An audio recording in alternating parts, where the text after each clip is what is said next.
नमस्कार,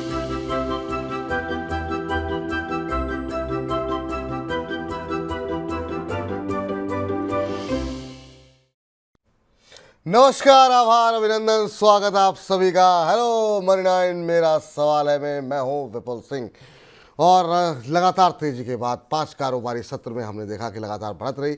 आज शुरुआती कारोबार में ऐसा लग रहा था कि बाजार थोड़ा कंसोलिडेशन के मूड में है, कभी लाल निशान, कभी हरा निशान, कभी लाल निशान, लेकिन इन सब के बीच में पिछले कुछ मिनटों में अब निफ्टी जो है थोड़ी बढ़त दिखाते हुए 27 अंकों की बढ़त के साथ 22,149 का स्तर देखने को मिल रहा है। हालांकि इंट्राडे में 22,177 का स्तर भी देखने को मिला था और जिस समय बाजार में दबाव देखने को मिला था तो 22,045 का आज का इंट्राडे लो बनता हुआ दिखाई दिया।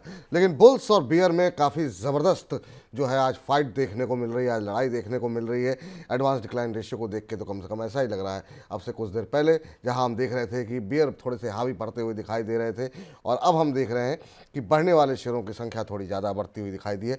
1223 शेयर ऐसे हैं इस समय NSE पर जिनमें की बढ़त देखने को मिल रही है और 1174 शेयरों में गिरावट देखने को मिल रही है। सुबह थोड़े से बेयर हाईवी होते हुए दिखाई दे रहे थे, अब बुल्स की बढ़त थोड़ी बढ़ती हुई दिखाई दे रही है। लेकिन सेक्टर कौन से चल रहे हैं आज? तो आज के अगर हम सेक्टर की बात करें जिनमें हम देख रहे हैं कि थोड़ी मजबूती आती हुई दिखाई दे रही है, उनमें हम देख रहे हैं कि रियल्टी शेयरों में कल की गिरावट के बाद काफ़ी शानदार रिकवरी देखने को मिल रही है। इसके अलावा अगर हम देखें तो बैंकिंग शेयरों में खरीदारी देखने को मिल रही है। तेल गैस शेयरों में आज दबाव है। IT शेयर फिर से पिटते हुए दिखाई दिए हैं। मेटल फार्मा में दबाव देखने को मिल रहा है। PSU बैंक एक बार फिर से चलते हुए दिखाई दे रहे हैं। तो अब इस तरह के बाजार के उतार चढ़ाव में किस तरह से स्ट्रेटजी बनानी चाहिए, अभी क्या जो है थोड़ा थोड़ा करके खरीदना चाहिए या फिर बाजार इतना ऊपर आ गया है थोड़ी मुनाफा वसूली करनी चाहिए, इन्हीं तमाम पहलुओं पर अगले 1 घंटे चर्चा होगी। और 1:15 पे 1:20 के आसपास खबरों वाले शेयरों पे चर्चा करेंगे जहां पे हम बात करेंगे बजने स्टॉक्स की। इसके अलावा 1:45 बजे वाह के IPO है और ठीक 2 बजे के आसपास हम बात करेंगे चुन चुन के की। तो अगले बने रहिए अगले 1-1.25 घंटे हमारे साथ और लगातार हमारे साथ जो आपके सवाल होंगे उनके प्रश्नों के उत्तर तो दिए ही जाएंगे। अब जरा आज रूबरू कराते हैं हमारे आज के खास मेहमान से। हमारे साथ संतोष सिंह जी जुड़ चुके हैं मार्केट एक्सपर्ट के तौर पर। संतोष जी, बहुत बहुत आभार, अभिनंदन, स्वागत आपका आज के इस कार्यक्रम में। और सबसे पहले तो बाजार पे ही आपकी राय जानना चाहेंगे।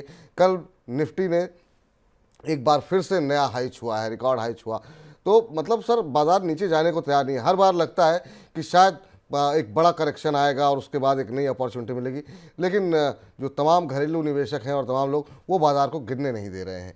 अभी आपकी राय क्या है सर? अब नए हाई पर इस समय रिकॉर्ड हाई पर निफ्टी पहुंचता हुआ, क्या ये इलेक्शन तक बाजार में तेजी रहेगी या फिर अभी कॉशियस रहना चाहिए? आपकी राय बाजार पर? तो देखिए, मार्केट में जो टेक्निकल स्ट्रक्चर हैं अभी तक पॉजिटिव हैं। केवल बैंक निफ्टी को देख लें तो थोड़ा सा वहां पर नेगेटिव स्ट्रक्चर बने हुए हैं। और बैंक निफ्टी जिस तरह से आज तेज है, अगर 47,000 के ऊपर डिसाइसिवली बंद होता है तो जो स्ट्रक्चर खराब हुए थे, मुझे लगता है कि बैंक निफ्टी में भी रिकवरी देखने को मिल सकती है। तो ध्यान रखें कि ये जो क्या ना सेक्टर था बैंक निफ्टी का, वो काफी ड्रैगर था निफ्टी के ऊपर में, क्योंकि निफ्टी पे काफी बड़ा एक जो है पाई है बैंक निफ्टी का। और आज बहुत दिनों के बाद जो है वो उस स्तर पर, जो कि डिसाइसिव एक स्तर है 47,000 के पास, तो वहां पर मुझे लगता है कि आपको नजर रखनी चाहिए, क्योंकि वो शायद बाजार की दशा और दिशा को तय करेगा। जहां तक निफ्टी की बात है, निफ्टी में स्ट्रक्चर काफी पॉजिटिव है। देखें कि जिसे हम कहते हैं असेंडिंग ट्रायंगल फॉर्मेशन, उस तरह के चीजें बन रही हैं। इसका मतलब है कि हेंस फोर्थ भी आपको तेजी देखने को मिलेगी। जैसा कि आप बता रहे थे कि एडवांस डिक्लाइनिंग रेशियो, वहां से जो पिक्चर अभी तक उभर कर आ रही है, मतलब रुझान जो मिल रहे हैं वो बहुत ही मिक्स बैग रुझान हैं।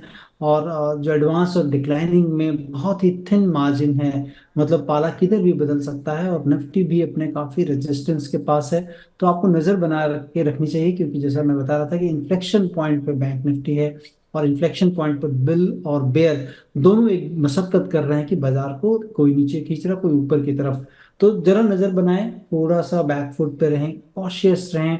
स्ट्रक्चर अभी तक निफ्टी पे पॉजिटिव है, बैंक निफ्टी पे नेगेटिव है, तो बैंक निफ्टी को थोड़ा देखें। बैंक निफ्टी अगर ठीक करेगा, मुझे लगता है कि फिर आपको निफ्टी में तेजी देखने को मिलेगी। तो बैंक निफ्टी पे नज़र बना करके चलिए। यहाँ पर अगर थोड़ी सी बढ़त आती है, मजबूती देखने को मिलती है, तो फिर ये बाजार को और बढ़त देता हुआ दिखाई देगा। और अब चूंकि HDFC बैंक में आज हम देख रहे हैं थोड़ी सी रिकवरी आते हुए, तो हो सकता है थोड़ा सहारा मिलता हुआ दिखाई दे बैंक निफ्टी को। चलिए, आदर्श जी हमारे साथ जुड़ चुके हैं, उनसे बातचीत करते हैं। आज के पहले दर्शक हमारे। आदर्श जी नमस्कार। नमस्कार सर, और कैसे हैं? हम बहुत अच्छे हैं सर, आपसे बात करके और अच्छे हो गए। बताइए, आप कहाँ से बोल रहे हैं? अरे सर, आपका भी सर, मैं प्रयागराज से बोल रहा हूँ। आपका जो प्रोग्राम है जी। उससे हम लोग को बहुत सपोर्ट मिलता है सर। अरे सर, बहुत बहुत धन्यवाद। और पहले आप हमारे दर्शक हैं आज के, और इतनी अच्छी अच्छी बातें कर रहे हैं। बहुत बहुत शुक्रिया कि कार्यक्रम में एक नई ऊर्जा आपने भर दी है। तो उम्मीद करते हैं कि बाकी के दर्शकों को भी कार्यक्रम अच्छे लग रहे होंगे। क्या करते हैं सर आप, कहाँ से बोल रहे हैं? सर मैं प्रयागराज से बोल रहा हूँ, जॉब प्रयागराज करता से बोल रहे हैं। क्या करते हैं सर? हूँ, जॉब में हूँ। चलिए, बहुत अच्छी बात है सर। बताइए, आज का क्या प्रश्न है सर आपका? सर मैं जियो फाइनेंशियल में इन्वेस्ट करना चाहता हूँ। हम्म। तो मैं ये जानना चाहता हूँ कि किन लेवल्स पे मैं जो है इन्वेस्ट करूँ। मैं 1 लाख रुपए 6 महीने या साल भर का मेरा टारगेट है।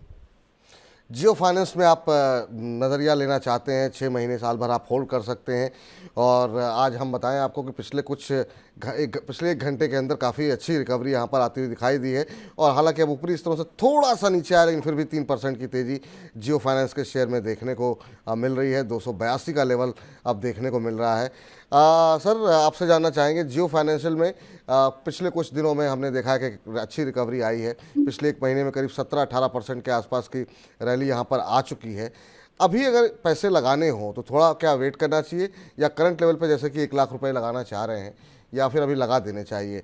और ख़ास तौर से जिस तरीके से पेटीएम को लेकर के नकारात्मक खबरें हैं, क्या इसका लाभ भी भविष्य में जियो फाइनेंस को मिल सकता है? आपकी राय।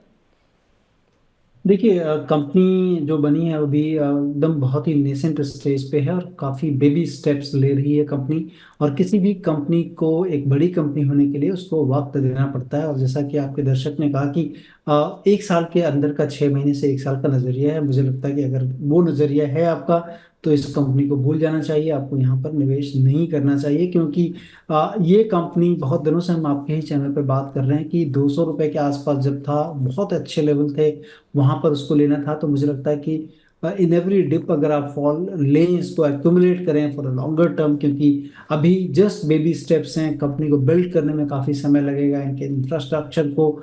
हाँ, पॉजिटिव न्यूज़ जरूर हो सकती हैं, बीच में आती जाती रहेंगी, लेकिन वास्तव में पैसा कमाने के लिए कंपनी को और एक बड़ी कंपनी होने के लिए मुझे लगता है कि काफ़ी वक्त देना पड़ेगा। और अगर वो वक्त नहीं है आपके पास तो ये वो स्टॉक नहीं जहाँ पर कि आपको निवेश करना चाहिए। इंतज़ार कीजिए सर, और थोड़ा सा वक्त जो है और ज़्यादा दीजिए। अगर अभी लगाना चाह रहे हैं तो सिर्फ 6 महीने साल भर का नज़रिया मत रखिए, थोड़ा और लंबी अवधि का नज़रिया रखिए। हाँ, अगर शेयर नीचे आता है 250 के नीचे, 200 के आसपास, जैसा संतोष जी कह रहे हैं, फिर आप चाहें तो वहाँ पर वो वैल्यूएशन जो है वो काफ़ी आकर्षक होंगी, वहाँ पर आप इन्वेस्ट कर सकते हैं। चलिए, इस बीच बहुत सारे दर्शकों के सवाल तो इतने ज़्यादा आ गए हैं यूट्यूब के ऊपर कि अब देखते हैं कितने सवालों को समाहित कर पाते हैं। वंदना सिंह जी का पहला प्रश्न ले लेते हैं यूट्यूब से। वंदना जी कह रही हैं, आईटीसी में एंट्री लेवल क्या होना चाहिए? आईटीसी में पिछले कुछ एक दिनों में हमने देखा कि सवालों की थोड़ी सी झड़ी जो है वो बढ़ती हुई दिखाई दी है। आज 0.25% के आसपास की गिरावट यहाँ पर देखने को मिल रही, 405 406 का लेवल देखने को मिल रहा है। सर, डिमर्जर के बाद से शेयर ने परफॉर्म करना बंद कर दिया, वो एक बड़ा ट्रिगर था। और उसके बाद से हम देख रहे हैं कि बाज़ार की दिशा कुछ भी हो, पिछले 1 महीने में 12%, पिछले 6 महीने में 9%, और अगर पूरे साल भर की भी बात करें तो वो फिर हम देख रहे हैं कि 5-6% ही शेयर चला है। अच्छी खासी रैली आ चुकी थी और उसके बाद से लंबा अंतराल हो गया। कब चलेगा आईटीसी? देखिए, आईटीसी में कुछ स्ट्रक्चर ब्रेकडाउन हुए हैं। अगर आप चार्ट को देखें तो फंडामेंटली सच बहुत कोई चेंज नहीं हुआ है, लेकिन चूंकि एक बड़ा रनअप हुआ था उसके कारण जो है एक करेक्शन में स्टॉक है। अगर आप देखें लंबी अवधि के चार्ट में तो कहीं ना कहीं थोड़ा डबल टॉप फॉर्मेशन जैसा बना हुआ है। 426-27 के नीचे स्टॉक का ट्रेड होना स्टॉक के लिए अच्छा नहीं है। मुझे लगता है कि शॉर्ट टर्म में कंपनी पे प्रेशर रह सकता है। और जो अच्छे लेवल होंगे, मुझे लगता है कि यहाँ से भी 50 से 60 रुपए नीचे अगर मिलता है आपको तो वहां पर लेने की सोचे, क्योंकि हाल फिलहाल में जो न्यूज़ थी इसमें कि इससे जो इनके एक बड़े शेयर होल्डर हैं, बैट जो है वो निकलना चाहते हैं, जिसके कारण कि इसमें और हम देख रहे हैं कि डाउनवर्ड प्रेशर है। हो सकता है कि शॉर्ट टर्म में ये प्रेशर बना रहे। तो वेट करें क्योंकि नेगेटिव स्ट्रक्चर भी बन चुके हैं। फंडामेंटली एज सच कोई बहुत बड़ा नेगेटिव चेंज नहीं हुआ है, सिवाय इसके कि इसमें जो इन्वेस्टर हैं वो निकलना चाहते हैं। हम्म। तो अभी फिलहाल तकनीकी रूप से जो है थोड़े से स्ट्रक्चर खराब हुए हैं, उसकी वजह से दबाव देखने को मिल रहा है। चूंकि सर इनका सवाल था कि क्या आईटीसी में एंट्री लेनी चाहिए, तो क्या सजेशन रहेगा कि क्या अब थोड़ा वेट करना चाहिए या एंट्री ले लेनी चाहिए? देखिए, एंट्री लेना है तो थोड़ा थोड़ा लें एंट्री, अगर लेना चाहते हैं तो। अच्छी कंपनी है, और नंबर्स भी जो है अच्छे रहे हैं पिछले कई क्वार्टर्स में। तो जी। मुझे लगता है कि अगर एंट्री लेना है तो एटलीस्ट 10% ही लें यहाँ पर। और अगर फॉल होता है, जैसे मैंने बताया कि 50-70 रुपये और फॉल होता है, तो वहाँ पर आप पूरे शेयर्स को एक्यूमुलेट कर लें। ठीक। चलिए अब जरा बात कर लेते हैं। सुषमा केथम रेड्डी जी का प्रश्न आया है और ये कह रही हैं कि टाटा पावर में क्या एंट्री ले सकते हैं। टाटा पावर पे और भी बहुत सारे सवाल हमारे दर्शकों ने किए हैं और अगर आपका नाम नहीं ले पा रहे हैं तो उसके लिए क्षमा कीजिएगा, लेकिन हाँ, एक डिस्कशन टाटा पावर पे हो रहा है तो उसमें जो है आप सभी के प्रश्न समाहित हो जाएंगे। सर, जिन लोगों ने ले रखे हैं टाटा पावर के शेयर, उनके लिए क्या स्ट्रेटजी होनी चाहिए? और पूरे पावर पैक में ही हमने देखा काफ़ी अच्छी रैली देखने को मिली है और कल भी बहुत सारे सवाल आए थे, आज भी बहुत सारे सवाल आ रहे हैं पावर के ऊपर। अभी आज आधे % के आसपास की गिरावट है, कल बढ़त थी यहाँ पर। क्या करना चाहिए सर टाटा पावर में? एक महीने के अंदर 9-10%, पिछले 6 महीने में 60% के आसपास का रिटर्न यहाँ ऑलरेडी आ चुका है। ऊपरी उस तरह से थोड़ा सा करेक्शन भी आया था। अभी क्या करना चाहिए? जिनके पास पुराने पड़े हैं उनके लिए कहाँ प्रॉफिट बुक करना चाहिए, और जो लोग अभी भी अपॉर्चुनिटी तलाश रहे हैं, क्या यहाँ से फ्रेश एंट्री करी जा सकती है? देखिए, दोनों के लिए अगर आपके पास है तो आपने होल्ड करना चाहिए, क्योंकि अपॉर्चुनिटी साइज जो मुझे दिख रही है आने वाले टाइम पे काफ़ी बड़ी हो सकती है, क्योंकि कंपनी का फोकस जो जिस तरह से रिन्यूएबल में है, और जो सोलर पे काम कर रही है कंपनी, उसके ईपीसी में काम कर रही है, तो मुझे लग रहा है कि वो एक बड़ा ट्रिगर हो सकता है। क्योंकि हर घर पे के रूफ पे जो है सोलर लगाने, पैनल लगाने की बात है, मुझे लगता है कि ये company one of the beneficiary होगी गवर्नमेंट के इस इनिशिएटिव से। और इवन मतलब अगर कॉरपोरेट में भी देखें तो बड़ी बड़ी ईपीसी का काम करती है सोलर पे, जो ये कंपनी करती है। तो मुझे लगता है कि ये दोनों चीज़ों के आयाम को लेकर देख के लगता है कि आने वाले दिनों में काफ़ी अच्छी अपॉर्चुनिटी होगी। आपको अगर लेना चाहते हैं 360 350 के आसपास अगर मिलता है, I think that is the best entry setup, कि वहां पर आपने सोचना चाहिए। अगर आपके पास है, रेस्ट एश्योर्ड कि आप बने रहें, और मुझे लगता है कि अच्छी तेजी हो सकती है। जी। तो ये रहा है फिलहाल निकल करके आती हुई आप सभी के लिए जिनके पास भी टाटा पावर के शेयर बने हुए हैं। और अब चलते हैं जरा मयूर जी के पास, उनसे बातचीत कर लेते हैं। फोन लाइन पर हमारे साथ मौजूद हैं। नमस्कार मयूर जी। नमस्ते सर। नमस्ते सर। मयूर जी कहाँ से बोल रहे हैं, कैसे हैं आप? सर मैं बढ़िया हूँ, आप बताइए। मैं भोपाल मध्य प्रदेश से बोल रहा हूँ सर। भोपाल मध्य प्रदेश से बोल रहे हैं, चलिए बहुत अच्छी जगह से बोल रहे हैं सर। आप क्या करते हैं भोपाल में आप? सर मैं वैसे तो डिजिटल मार्केटर हूँ, और अच्छा अच्छा मतलब अच्छा। पार्ट टाइम में मैं लॉन्ग टर्म इन्वेस्टर हूँ। चलिए बहुत अच्छी बात है सर कि आप दो काम एक साथ कर रहे हैं और अच्छे से कर रहे हैं। क्या प्रश्न पूछना चाह रहे हैं सर आप? सर मेरे पास टाटा टेक्नोलॉजी के जब आईपीओ लॉन्च हुआ था तो उस समय मैंने शेयर खरीदे थे 1189 से 100 शेयर। अच्छा अच्छा। तो मतलब सर मैं ये चाह रहा हूँ कि मतलब मैं हाँ, जी जी आप पूछिए। तो मैं ये चाह रहा हूँ कि सर मतलब लॉन्ग टर्म के लिए मैं इन्वेस्टमेंट कर रहा हूँ, तो इसके ना मुझे और ऐड करना है। अभी मतलब ऐड करूँ या फिर थोड़े टाइम बाद करूँ ऐड?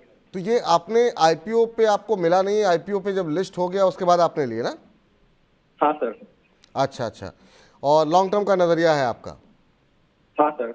चलिए ठीक है। खैर इससे आपने थोड़ा सा ऊपर अवश्य लिया है इस शेयर को, लेकिन काफ़ी शानदार लिस्टिंग इसकी रही थी और बहुत डिटेल में मनी 9 पे इस पर जो इसका आईपीओ आया था तो हमने चर्चा की थी और 1300 के ऊपर तक ये शेयर जाता हुआ दिखाई दिया था। और जिन लोगों को भी आईपीओ मिला उन्होंने काफ़ी पैसे बनाए। लेकिन चलिए अब ऊपरी स्तरों से तो आपके भाव से तो थोड़ा नीचे है। सर काफ़ी लंबी अवधि का नज़रिया ये रख रहे हैं यहाँ पर और थोड़े और शेयर ऐड करना चाह रहे हैं। अभी इनको करीब 30 रुपये पर शेयर का नुकसान हो रहा है, लेकिन नज़रिया काफ़ी लंबी अवधि का है। टाटा टेक्नोलॉजी पे आपकी राय? मैं तो कहूँगा कि आपके दर्शक को थोड़ा इंतजार करें। हम लोग चुन चुन के जो सेगमेंट है उस पे, इसी शेयर पे बात करने वाले हैं। तो आपके लिए मयूर जी थोड़ा सा आप इंतज़ार कीजिए, कार्यक्रम के आखिर तक बने रहिए। और चलिए नाम का खुलासा तो हो गया टाटा टेक्नोलॉजी का, लेकिन हाँ डिटेल्स आपको पता लगेगी कार्यक्रम के अंत में, क्या स्टॉप लॉस होने चाहिए, क्या टारगेट होने चाहिए और क्यों पसंद आ रहा है। तो आखिर तक कार्यक्रम के आप बने रहिए टाटा टेक्नोलॉजी में। तो ये फिलहाल राय आपके लिए निकल करके आती हुई। और चांद बाबू सिद्दीकी जी हैं हमारे साथ, हमारे यूट्यूब दर्शक, और कह रहे हैं कि सर मैं कौशाम्बी उत्तर प्रदेश से हूँ, आपके कार्यक्रम में पहली बार जुड़ रहा हूँ। बहुत बहुत स्वागत है सर आपका, और उम्मीद करते हैं कि सिद्दीकी साहब आगे भी आप नियमित रूप से मनी 9 के साथ जुड़े रहेंगे और अपने जो मित्र दोस्त परिवार के लोग हैं उनको भी मनी 9 के परिवार के साथ जोड़ेंगे। इनका प्रश्न ये है कि LIC के शेयर इन्होंने ले रखे हैं, 112 शेयर ये इन्होंने लिए हैं 1118 के भाव पर। अब इन्हें क्या करना चाहिए ये समझना चाह रहे हैं। मुझे लग रहा है कि जो अभी हाल फिलहाल में रिकवरी आई है ना सर, उसके आसपास क्या आपने लिए हैं या पहले ले रखे थे पता नहीं, लेकिन अभी 1039 से 1040 का भाव देखने को मिल रहा है। सर 1000 के ऊपर बहुत लंबे समय बाद आया और अच्छी रैली देखने को मिल रही है। कंपनी नए प्रोडक्ट्स लॉन्च करने की बात कर रही है। अभी हाल ही में इनकम टैक्स डिपार्टमेंट से जो है कंपनी को एक बड़ी रकम मिली है। तो बहुत सारी चीज़ें पॉजिटिव हो रही हैं कंपनी की तरफ के अंदर, और इसी के चलते हमने पिछले एक महीने के अंदर 18-19% की रैली भी आती हुई दिखाई दी है। पिछले 6 महीने में शेयर 60% चला है, ये चार्ट्स पे हमारे दर्शक देख सकते हैं। अब क्या करना चाहिए, क्योंकि अभी भी करीब ठीक ठाक नुकसान पे है, 100-125 रुपये का नुकसान को अभी भी हो रहा है। देखिए, मुझे लगता है कि होल्ड करना चाहिए शेयर को, क्योंकि जो लाइफ इंश्योरेंस बिजनेस होता है उसमें हम जो वैल्यूएशन देखते हैं उसको हम बोलते हैं एम्बेडेड वैल्यू से मार्केट कैप कितना बड़ा है। तो जितनी भी प्राइवेट कंपनियां लिस्टेड हैं उसमें 2 से 2.5 गुना या 3 गुने तक का जो है, अगर HDFC लाइफ, SBI लाइफ या फिर ICICI प्रू की बात कर रहे हैं, तो वो लोग अपनी एम्बेडेड वैल्यू से, एम्बेडेड वैल्यू वो चीज़ होती है इंश्योरेंस में कि हमारा जो अभी तक हमने कमाया है और जो फ्यूचर में कमाएंगे, जितनी भी पॉलिसी ऑलरेडी आ चुकी हैं उसके जो प्रीमियम आएंगे उससे जो कमाई होगी, उसका जो एक आकलन है वो एम्बेडेड वैल्यू कहते हैं। और उसके एम्बेडेड वैल्यू के 2 टाइम्स से लेकर 3 टाइम तक कंपनियां ट्रेड होती हैं। LIC एक ऐसी कंपनी है जिसका एम्बेडेड वैल्यू तकरीबन 5.5 लाख करोड़ के आसपास है, और कंपनी का मार्केट कैप 6,57,000 करोड़ के करीब का है। इसका मतलब है there is a huge opportunity size हो सकती है। और कंपनी की प्रॉफिटेबिलिटी को देखें या प्रॉफिट देखें, लास्ट ईयर कंपनी ने 36,000 करोड़ रुपए कमाया था, जो कि ह्यूमंगस है, नॉट इन इंडस्ट्री के, और सबसे बड़ी कंपनी है इंडस्ट्री में। TTM बेसिस पे 40,000 करोड़ कमाया। तो मुझे लगता है कि अपॉर्चुनिटी साइज काफी बड़ी हो सकती है, लेकिन आपको समय लग सकता है, थोड़ा आपको रखना पड़ेगा। जैसा आपने ठीक बताया कि अभी तो 25,000 करोड़ रुपए इनको इनकम टैक्स रिफंड के रूप, मतलब जो टैक्स कुछ डिस्प्यूट था वहां से भी इनको मिल रहे हैं। तो एक बड़ा अमाउंट होगा जो कि जो है अगेन शेयर होल्डर्स के पास आने वाला है। तो मुझे लग रहा है कि होल्ड करके रखें, ज्यादा अच्छा होगा। ये राय फिलहाल निकल करके आती हुई, और इस बीच जो है अगले दर्शक हमारे साथ हैं, आइस विजट के नाम से इन्होंने अपनी आईडी बनाई हुई है। कह रही है नमस्कार, राम राम विपुल सर, मेरा नाम सोनाली कुमारी है। इन्होंने खैर प्रश्न तो बहुत सारे शेयरों पे, 3-4 शेयरों पे पूछे हैं, लेकिन सारे प्रश्नों को आपके नहीं ले पाएंगे, माफ़ कीजिएगा सोनाली जी, अगले कार्यक्रम में ले लेंगे, क्योंकि बहुत सारे दर्शक हैं, बहुत सारे प्रश्न हैं। लेकिन हाँ, आपके जो बाकी शेयर हैं उस पर डिस्कशन हम कोशिश करेंगे किसी और दर्शक के माध्यम से हो जाए। लेकिन CDSL पे बात कर लेते हैं। 10 शेयर इन्होंने लिए हुए हैं, 1900 के भाव पर इन्होंने लिए हुए हैं, और ये जानना चाह रही हैं कि क्या करना चाहिए। अभी करीब 53 रुपये के पर शेयर का इनको नुकसान यहाँ पर हो रहा है CDSL के अंदर। CDSL में भी काफ़ी शानदार मूव देखने को मिला है सर। इस पूरे साल के अंदर अगर हम देखें तो पिछले 6 महीने में 60% का रिटर्न आया है, एक साल में 80-85% चला है शेयर। अब ये जानना चाह रही हैं कि क्या करना चाहिए इनको, हालांकि नुकसान हो रहा है, थोड़ी सी ऊपर की खरीदने से हो गई। देखिए, जिस तरह से कह लें कि स्टॉक मार्केट का पेनिट्रेशन हो रहा है, कैपिटल मार्केट जिस तरह से लोगों के बीच जो पैठ हो रही है, लोगों में जो जागरूकता आ रही है, और जो डोमेस्टिक इन्वेस्टर्स जितने भी हो रहे हैं, और इससे डीमैट अकाउंट काफ़ी खुल रहे हैं, कह लें कि इलेक्ट्रॉनिक फॉर्म में एसेट्स को रखने की बात हो रही है। तो ये तमाम चीज़ें जो है इस कंपनी के लिए अच्छी हैं आने वाले दिनों में। और इनके अगर नंबर्स को देखेंगे तो लगातार नंबर्स में बढ़ोतरी दिख रही है। मुझे लगता है कि आपको होल्ड रखना चाहिए, क्योंकि ऐसी कंपनियां आपको लॉन्ग रन के लिए रखें और होल्ड रखें। शॉर्ट टर्म में अगर मुनाफा हो थोड़ा या कम लॉस हो तो कोई दिक्कत नहीं, लॉन्गर टर्म का नजरिया रखें तो काफी अच्छी प्रॉफिट हो सकती है। लॉन्ग टर्म का नज़रिया रखने के लिए आपकी को फिलहाल सलाह दी जा रही है। और इस बीच पार्थ जी हमारे साथ जुड़ चुके हैं, पार्थ कनौजिया जी। पार्थ जी नमस्कार। यस सर, नमस्कार सर। नमस्कार पार्थ जी, कैसे हैं, कहाँ से बोल रहे हैं, पहले तो ये बताइए। सर मैं गुजरात राजकोट से बोल रहा हूँ। राजकोट से बोल रहे हैं, केम छो, सब मजामा सर? मजामा सर। चलिए बहुत अच्छी बात है सर। क्या कर रहे हैं गुजरात में आप? सर मैं जॉब करता हूँ इधर। चलिए बहुत अच्छी बात है सर। क्या प्रश्न है सर आपका? सर मेरा प्रश्न है कि आज विभू स्टील ट्यूब लिस्टिंग हुआ है, हम्म। तो मैं क्या इस प्राइस पे 500 शेयर खरीद सकता हूँ? सर इस प्रश्न के उत्तर के लिए आपको थोड़ा इंतजार करना पड़ेगा। अभी हमारा सेगमेंट आ रहा है वाह क्या आईपीओ है। 1:45 पे हम उसको शुरुआत करेंगे। और विभोर की लिस्टिंग कैसी हुई है, लिस्टिंग पे जिनको आईपीओ मिल गया उनको क्या करना चाहिए, और जो लोग नया खरीदना चाह रहे हैं उनको खरीदना चाहिए कि नहीं, ये डिटेल आपको जो है वो जो है हम आपको 1:45 पे देंगे। तो कार्यक्रम के आखिर तक बने रहिए और वाह क्या आईपीओ है का इंतजार कीजिए। ये फिलहाल आपके लिए सलाह रहेगी। और इस बीच कुछ एक यूट्यूब के दर्शकों को हम शामिल कर लेते हैं अपने, और हमारे साथ नीतू त्यागी जी जानना चाह रही हैं कि इजी माई ट्रिप के ऊपर क्या सलाह रहेगी। 1000 शेयर इन्होंने लिए हुए हैं इजी माई ट्रिप के, और इनकी खरीद है 50 रुपये की। तो अभी अगर हम देखें तो इजी ट्रिप का जो भाव चल रहा है वो 50 रुपये 80 पैसे का चल रहा है। तो ऑलमोस्ट इनके ब्रेक इवन पर ही हैं, 80 पैसे मिल रहे हैं इनको। अब नज़रिया इन्होंने नहीं लिखा है नीतू जी ने। अच्छा, 3 महीने तक होल्ड कर सकते हैं, मेंशन किया हुआ है, माफ़ी चाहते हैं नीतू जी। तो 3 महीने तक ये होल्ड कर सकती हैं त्यागी जी, और अभी 50 के आसपास ही चल रहा है, 50-80 का भाव देखने को मिल रहा है। इस शेयर ने काफ़ी अंडर परफॉर्म किया सर। एक अगर हम देखें, अगर जिस तरीके से बाकी जगहों पे एक रफ्तार देखने को मिली, इस पूरे साल में इसका टोटल रिटर्न जो है 6% के आसपास रहा है। हालांकि पिछले 1 महीने में और 3 महीने में देखें तो रिकवरी आई है। लेकिन आपकी राय क्या रहेगी सर इजी ट्रिप पे? देखिए, अगर 3 महीने का नजरिया है इसका मतलब बहुत ही छोटा नजरिया है आपका, और उस नजरिए में तो आपको ट्रेडिंग स्टॉप लॉसेस लगाने पड़ेंगे, जो कि टैक्टिकल स्टॉप लॉसेस होंगे। और 48 के नीचे अगर जाता है, मुझे लगता है कि आपको निकल जाना चाहिए। अगर और नंबर्स के लिहाज से अगर फंडामेंटली देखेंगे तो कंपनी टीटीएम बेसिस पे कंपनी ने प्रॉफिट बढ़ाया है। अपना लास्ट ईयर जो प्रॉफिट था, तो इसका मतलब है कंपनी ग्रोथ कर रही है। और जैसी ग्रोइंग कंपनी को, और मतलब ऐसी पहली कंपनी दिखती है, क्योंकि मेक माई ट्रिप को भी अगर देखें तो वो प्रॉफिटेबल नहीं है, और इनका जो वेंचर है वो काफ़ी अच्छा प्रॉफिटेबल है। 167 करोड़ रुपए इन्होंने टीटीएम बेसिस पे कमाए हैं। तो मुझे लगता है कि ऐसी कंपनियों में आपको ज़्यादा वक्त देना चाहिए, ताकि प्रॉफिट आपका बिल्ड हो सके, आपके जो है प्राइसेस हो सके। और अगर आपका नज़रिया इतना छोटा है तो मैं कहूँगा कि 48 के नीचे का एक स्ट्रिक्ट स्टॉप लॉस लगाएं बस। हम्म। तो ये राय आपके लिए फिलहाल निकल करके आई है यहाँ पर। और इस बीच अगले दर्शक हमारे साथ हैं स्वप्ना रेड्डी जी। स्वप्ना रेड्डी जी कह रही हैं कि इंड स्विफ्ट लैब के इन्होंने शेयर लिए हुए हैं। 100 शेयर इनके पास हैं 116 रुपये के भाव पर। और कह रहे हैं कि शेयर 98 से रिवर्स किया है, और क्या और ऐड करें या नहीं, या फिर भाव पर निकल जाएं। इन स्विफ्ट लैब 116 के भाव पर स्वप्ना जी ने लिया हुआ है। ज़रा इसका भी भाव देखते हैं क्या भाव देखने को मिल रहा है। तो जो स्थिति यहाँ पर इस समय बनी हुई है अभी 111 के आसपास, आज तो काफ़ी अच्छी मजबूती है। 111 का भाव यहाँ पर देखने को मिल रहा है, और इन्होंने लिया हुआ है 116 पे। तो अभी भी इनको 4-5 रुपये का नुकसान हो रहा है। लेकिन ये कह रहे हैं कि 98 से एकदम से रिवर्स हुआ है, तो अभी होल्ड करें, ऐड करें, क्या करना चाहिए? सर क्या सलाह रहेगी आपकी? आज 4-5% ऊपर ये शेयर दिखाई दे रहा है, और इस शेयर ने पिछले 6 महीने में करीब 20-25% के आसपास का रिटर्न दिया है। यहाँ पर इनके लिए क्या सलाह रहेगी स्वप्ना जी के लिए? देखिए, पहली चीज तो जो सीलिंग रेजिस्टेंस दिख रहा है स्टॉक प्राइस पे, वो है तकरीबन 112-13 के आसपास। अगर इसके ऊपर की क्लोजिंग आ जाती है तब तो मुझे लगता है कि 125 से 30 रुपए तक जा सकता है।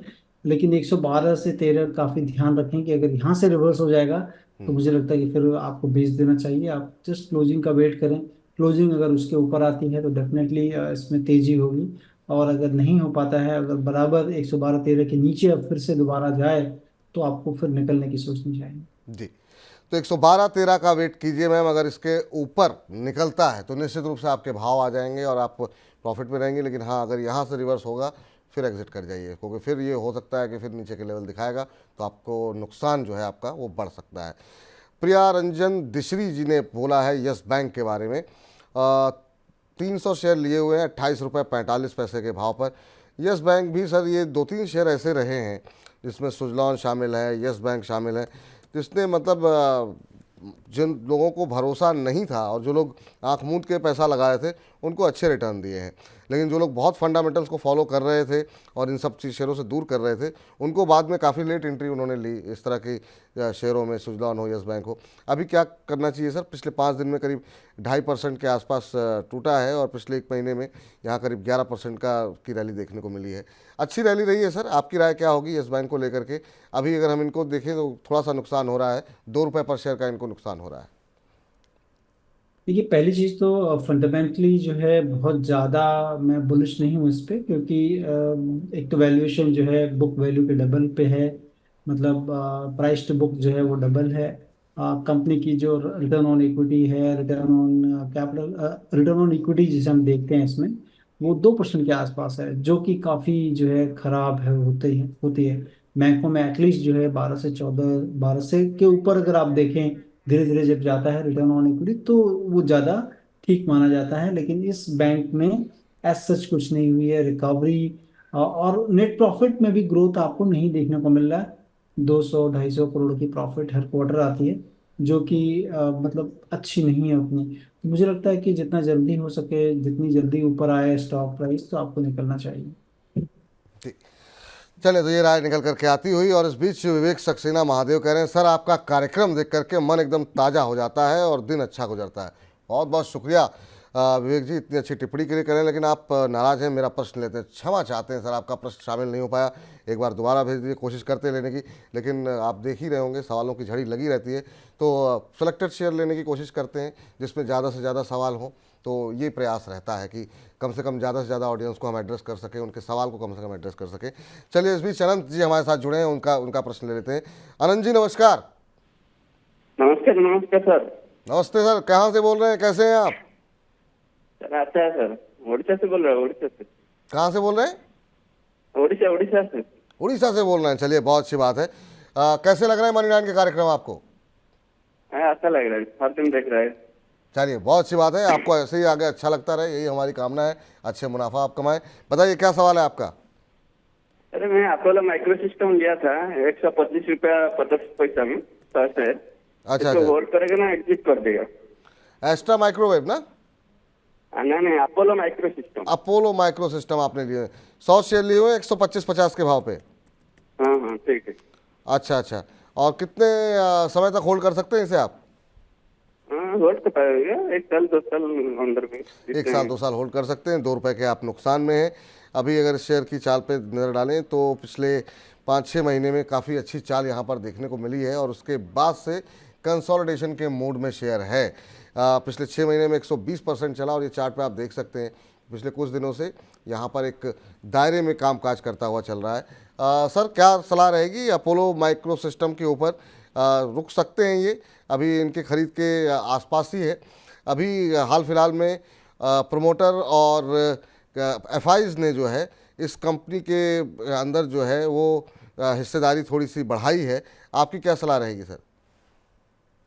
तो देखिए, जहाँ तक हिस्सेदारी बढ़ाने की बात है, मुझे लगता है कि एफआईआईज ने तो डेफिनेटली इसमें बढ़ाई है। लेकिन प्रोमोटर्स की अगर होल्डिंग देखेंगे, तो जून में 59% था, और जो कि घट के दिसंबर में 53.21 हुआ है। डेफिनेटली जो लास्ट क्वार्टर गया, मतलब सितंबर क्वार्टर में 52.67 था, तो सितंबर से आपको बढ़ता हुआ थोड़ा दिखेगा। लेकिन ओवरऑल जो 59% पर इनका कई सालों से था, उसमें जो है तकरीबन जो है आप देखें 6% के आसपास जो है गिरावट देखने को मिली है। अपोलो माइक्रो सिस्टम मुझे लग रहा है कि थोड़ा महंगा स्टॉक है, इसीलिए आपने स्टॉप लॉस जो है बहुत ही स्ट्रिक्ट लगाना चाहिए। और मुझे लगता है 115 के नीचे की क्लोजिंग अगर स्टॉक में आती है, तो आपको निकलना चाहिए, क्योंकि स्टॉक महंगा है। नंबर्स लेकिन इनके काफ़ी अच्छे दिख रहे हैं, नंबर्स में ग्रोथ काफ़ी अच्छी हुई है। लास्ट के 3 क्वार्टर में एक्सपोनेंशियल ग्रोथ है, 2 करोड़ से लेकर 10 करोड़ हो गया लास्ट के 3 क्वार्टर में। प्रॉफिट मार्जिन एक्सपेंशन देखने को मिल रहा है, तो नंबर्स काफी सपोर्टिव है, लेकिन महंगा है स्टॉक। इसीलिए मैं कह रहा हूँ कि आपको स्ट्रिक्ट स्टॉप लॉस लगा के बने रह सकते हैं। महंगा शेयर है सर, थोड़ा सा जो है इसलिए एक सख्त स्टॉप लॉस लगाने की आवश्यकता है और उन स्तरों से नीचे जाए तो फिर आप एक बार के लिए नुकसान बुक कर लीजिए। ये राय आपके लिए फ़िलहाल निकल करके आती हुई। और इस बीच तमाम दर्शकों के सवालों की जो झड़ी लगी हुई है वो लगी हुई है एनएचपीसी को लेकर के। किसी के पास 96 पे हैं, किसी के पास 102 पे हैं, कुछ लोग एंट्री लेना चाहते हैं। और एनएचपीसी पे हर रोज़ हम देख रहे हैं, ये पावर के अंदर है कुछ पावर सर, कि लोग मतलब चाहे टाटा पावर हो, एनएचपीसी हो, एनटीपीसी हो, सवालों की झड़ी लगातार लगी हुई है। तो एनएचपीसी पे सर आपकी राय जानना चाहेंगे कि अभी क्या करना चाहिए। अच्छी खासी जो है रैली यहाँ पे कल भी देखने को मिली थी, और खबर यहाँ पर ये थी कि बीकानेर में जो है 300 मेगावाट का सोलर प्लांट की शिलान्यास जो है कल प्रधानमंत्री की तरफ से किया गया। अभी 97 रुपये के आसपास ट्रेड कर रहा है। 96 की इनकी खरीद है, जो हमारे दर्शक हैं, और उसमें बहुत सारे दर्शक हैं, तो इनका वीकेबी फैक्ट जी ने ये सवाल भेजा है। और बाकी लोग जिनके पास एनएचपीसी पहले से हैं या एंट्री लेना चाह रहे हैं, उनके लिए सलाह क्या होगी? ठीक है, एनएचपीसी के जो नतीजे रहे हैं लास्ट क्वार्टर के, वो थोड़े हतोत्साहित करते हैं, क्योंकि नंबर्स काफ़ी नीचे आ गए थे इनके। In terms of revenue, in terms of margin, सब थोड़े खराब थे। लेकिन अगर आप थोड़ी लंबी अवधि का नज़रिया रखें, जिसपे कि जो कि एक शिफ्ट है, पैराडाइम शिफ्ट हम पूरे इंडिया में देख रहे हैं कि रिन्यूएबल की तरफ काफ़ी बड़ा फोकस है, सोलर की तरफ फोकस है। ये कंपनी हाइड्रो पावर में है, लेकिन इस कंपनी का भी फोकस सोलर में है काफी बड़ा, इसका एसजेवीएन जैसी कंपनियों का। तो मुझे लगता है कि अगर आप लंबी अवधि का नजरिया रखेंगे तब ज्यादा पैसे बना सकते हैं। और गिरावट में, जैसे अभी कहते हैं कि रिजल्ट के बाद काफी बड़ी गिरावट हुई थी, उसमें लेने की सोचना चाहिए। तो गिरावट में आप ज्यादा एक्यूमुलेट करें, बढ़ने पे न लें, जहां भी गिरे वहां पर एक्यूमुलेट करें, क्योंकि लंबी अवधि में नजरिया काफी अच्छा है। लंबी अवधि में नज़रिया अच्छा है, और ये आपके लिए राय निकल करके आती हुई। अगली हमारे दर्शक हैं जिन्होंने अपनी आईडी बनाई हुई है नो नेम के नाम से, लेकिन इन्होंने अपना नाम हमें भेजा है। करिए प्रणाम विपुल सर, मैं कुसुम सोनी राजस्थान से। बहुत बहुत स्वागत है सोनी जी आपका इस कार्यक्रम में। इनके पास एनसीसी के 222 के भाव पर 40 शेयर हैं, और कह रहे हैं 3 से 5 महीने का ही इनका नज़रिया है, और कह रही है कि मुझे क्या करना चाहिए। 222 की भाव पे एनसीसी इन्होंने लिया हुआ है, और अभी ये 226 चल रहा है, तो इनको 3-4 रुपए का मुनाफा हो रहा है। हालांकि आज 2% के आसपास की गिरावट देखने को मिल रही है।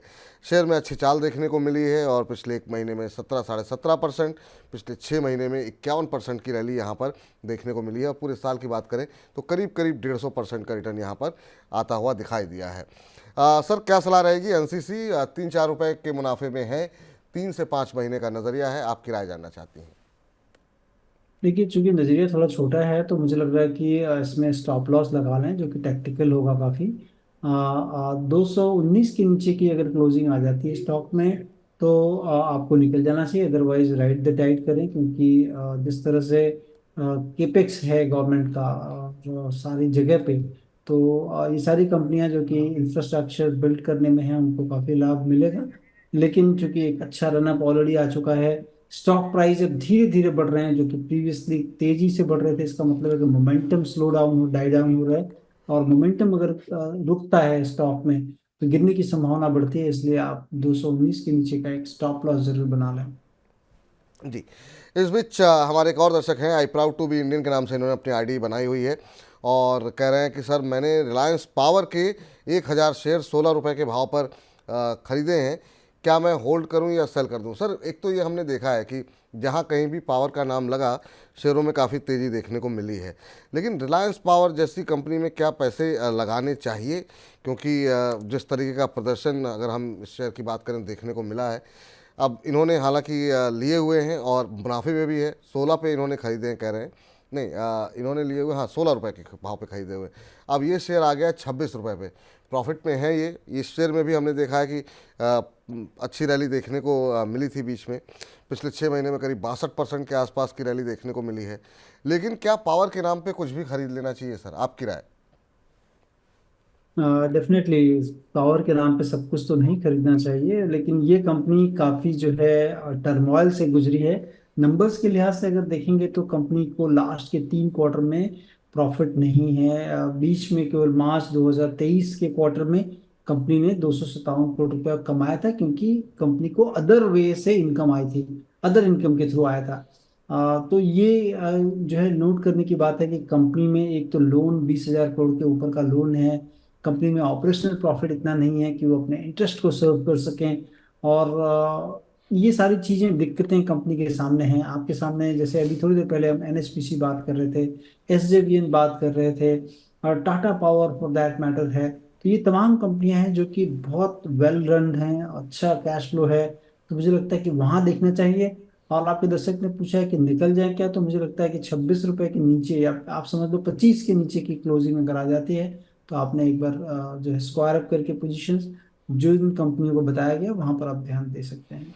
ठीक है, 26 का भाव चल रहा है, 25 के नीचे जाए तो फिर आप निकल जाइए, ये आपके लिए सलाह है। वैसे भी आप तो प्रॉफिट में ही रहेंगे, 10 रुपये आपको मिल ही रहे हैं। इस बीच ईश्वर पंजवानी जी कह रहे हैं टाटा पावर लिए हुए हैं सर, जैसे कार्यक्रम हमारा समाप्त हो जाए तो थोड़ा सा कार्यक्रम को पीछे ले जाइएगा, आपको टाटा पावर, एनएचपीसी, एसजेवीएन, इन तमाम शेयरों पे संतोष जी की राय मिल जाएगी। हेमंत आर्या जी कह रहे हैं आपका स्टॉक बताने का स्टॉक बताने का समझाना बहुत अच्छा लगता है हमें। क्या आप मुझे बता सकते हैं कोई स्टॉक जिसमें अपने पैसे लगा सकूं शॉर्ट टर्म के लिए? सर बहुत शॉर्ट टर्म का नज़रिया, चूँकि हमारे जो तमाम एनालिस्ट हैं और हम लोग का भी मानना है, बाजार की इतनी वोलेटिलिटी में बहुत शॉर्ट टर्म का नज़रिया मत रखिए। लेकिन हाँ, अच्छे सेक्टर कौन से हैं, अच्छे शेयर कौन से हैं, ये कार्यक्रम के आखिर में चुन चुन के मैं भी संतोष जी आपको बताएंगे। तो वहाँ पर जो है आप निवेश की रणनीति बना सकते हैं अपने फाइनेंशियल प्लानर की मदद से। चलिए एक दर्शकों का सवाल और लेते हैं, उसके बाद से हम चलते हैं अपने अगले सेगमेंट की ओर। और हमारे साथ अब अगले दर्शक, एक तो इतनी तेज़ी के साथ प्रश्न जो है हटते रहते हैं कि कई बार बहुत सारे सवाल छूट जाते हैं। तुषार रस्तोगी जी का सवाल ले लेते हैं। बजाज हिंदुस्तान के ऊपर है, 28 रुपये के भाव पर इन्होंने 300 शेयर लिए हुए हैं बजाज हिंदुस्तान के, और ये जानना चाह रहे हैं कि अभी बने रहें या फिर निकल जाएं। तो बजाज हिंदुस्तान का शेयर अगर हम देखें तो अभी का जो भाव देखने को मिल रहा है वो देखने को मिल रहा है 38 रुपये का। तो 10 रुपये इन्हें पर शेयर मिल रहे हैं सर, आज भी 3.25% ऊपर है। कल बलरामपुर चीनी पे एक खबर थी, कंपनी एक नए कारोबार की तरफ जा रही है। बजाज हिंदुस्तान पे सर काफ़ी शानदार मूव रहा है, और ये जो है 1 महीने में करीब 53% के आसपास की रैली यहाँ पर आ गई है। 6 महीने में 82% का रिटर्न दिया है। आपकी सलाह क्या रहेगी? एक हफ्ते पहले कंपनी के जो नतीजे आए थे वो भी हमने देखा था, आय और मुनाफे दोनों में ही अच्छी बढ़त देखने को मिली थी। आपकी राय क्या होगी? देखिए, मेरी राय है कि ये कंपनी काफ़ी, ये भी इसमें भी काफ़ी टर्बुलेंस रहे हैं, और टर्बुलेंस इन द सेंस कि कंपनी की मार्जिन प्रोफाइल जो है वो कभी ज़्यादा कभी कम, कभी तो अर्निंग वोलैटिलिटी काफ़ी रही है इस स्टॉक में। कंपनी के ऊपर जो कर्ज है वो तकरीबन 4100 करोड़ रुपए के आसपास का कर्ज है। कंपनी अभी तक अगर आप देखें टीटीएम बेसिस पे 47 करोड़ का नुकसान है। लास्ट के 3-4 साल, या आप कई सालों में, लास्ट के मैं देख पा रहा हूँ 2012 के बाद से कंपनी ने प्रॉफिट अभी तक नहीं चखा है नेट प्रॉफिट लेवल पे। तो ऐसी जगह पर स्टॉक प्राइस भले ही चल सकता हो, स्टॉक प्राइस से ज्यादा अंडरलाइन फंडामेंटल मुझे लगते हैं कि बहुत जरूरी होते हैं, जो कि सपोर्टिव नहीं है। तो अगर आपके पास है, आपने एकदम बैकफुट पे रखना है। अगर आप ट्रेड का लाभ, या जो कि राइड इन द टाइड कहते हैं, कर सकते हो तो कर लो, लेकिन 35 के नीचे का जो है एक stop loss, strict stop loss बना के बने रह सकते हो, क्योंकि underlying fundamentals is not that supportive.